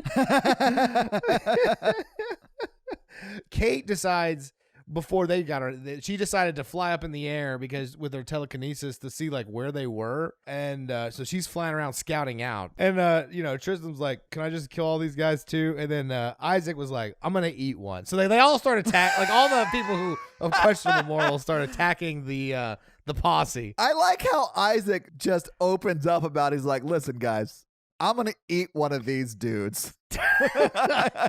So he just jumps on the first one and just tears into him like a zombie attack because he's like, Doesn't even cook him first. no, he hasn't eaten in a long time. He likes human tartar. Yes, yeah, it's like sushi. I don't know if you know, but Wild Earp was a snack. He is now. and so Dave, he tries to attack them and he gets shot like 14 times and he dies. Well, yeah, he's not 50 Cent. He passes out and dies again. He's just dead. Wait, he's died twice? He regenerates, but he's kind of useless with everything else. He's like Wolverine if Wolverine was like really shitty. Okay. Does one of them yell, "You killed Dave, you bastards"? No one yells that out because that would be too easy. That's what they call low-hanging fruit, Todd. Evil Matthew tries some evil flesh, and then Sasha was like, guys, if we don't kill one, he could teach us about the Old West. We could teach us where we are or whatever. So they're like, okay, whatever. Sasha's And smart, so they end man. up, she's pretty smart. I do like how Sasha has a good idea and all the men are like, yeah, whatever, man. Whatever. Yeah. Well, Matthew's pouting because he doesn't like the Old West and he doesn't like everybody being kind of evil and he doesn't like any of this. So he's pouting at the side. So everybody listens to Sasha. She made us a very good argument. You guys, I can't even describe how good the argument was. It was so good. If you were there, you would totally love it because it was the best. K-Roon also dips his finger in a person's blood and tastes it, but he does not like being a cannibal and decides he will never taste human flesh ever again. Well, that's good. Okay, so then Andy comes to, and they're like, look, man, we're stuck in the Old West, and we just killed like your whole town accidentally on purpose. We need you to come with us as a prisoner and like show us where we are and all this stuff. Kate flies back, and she's super pissed because they've killed all these people accidentally and reprimands them. And we apologize to Andy, and he's like, well, it's my whole life, and that was my brother. And they're like, oh, it's okay.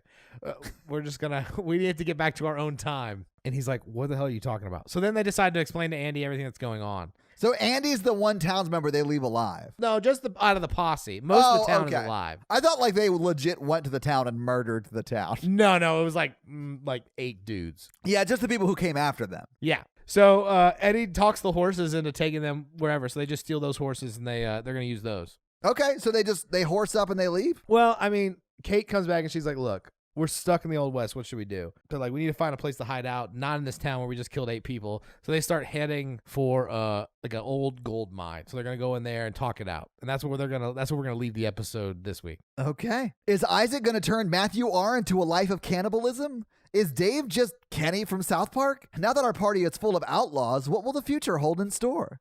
Find out next week on another episode of The Patreonicals. We are a member of the Consequence Podcast Network, so if you would check out their shows at consequenceofsound.net. If you want to check out our website, go to horrorvirgin.com, where you can see links to the merch store and all that great stuff.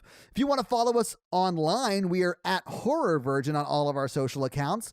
Paige is at Paige Wesley on Twitter and at Rampage Wesley everywhere else, including TikTok, if it still exists. Yes. Mikey is at mrandolph24 on Facebook, Instagram, and Twitter, and I am at Todd J. Awesome on Facebook, Instagram, and Twitter. And we 3 have another podcast where we do pretty much this, but for romantic and romantic comedy movies, called Romancing the Pod, and we would love it if you would check that out and give that show a 5-star review as well. Seriously, it's hilarious. It's a lot of fun. Check it out. Paige is also on Black Card Rehab and, of course, the Cult Podcast, which is so great. Both of them are so great. And Mikey and I don't do anything else, so that's pretty much it. That's it for us this week. I'm Paige. I'm Mikey. And I'm your Horror Virgin Todd, guys. Keep it spooky. Have a great week. Bye!